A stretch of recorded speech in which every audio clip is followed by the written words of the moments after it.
Dangasa kelinlarimiz uchun ajoyib ideya. Sahrangiz qilib, yaqinlaringizga ulashib qo'yinglar.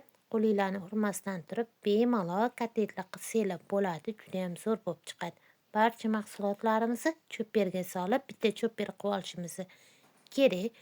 Tuz murchlarni qo'shib, yuvitib qo'ygan buxankani ham qo'shib, yana bir marta cho'pper qilib olasizlar. Agar cho'pperinglar bo'lmasa, bemalol мясорубкаdan o'tkazib olsanglar bo'ladi.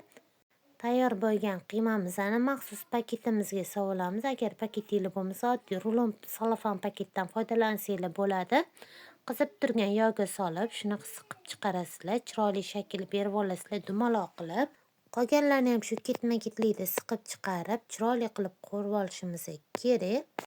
Balandroq olovda qovurib, qizartirib, chiroyli rangga kirgizib olamiz. Tayyor bo'lgan kotletlarni idishimizga ko'tarib olib, duxovkada yoki qozonda parga qo'yib pishirib olasizlar.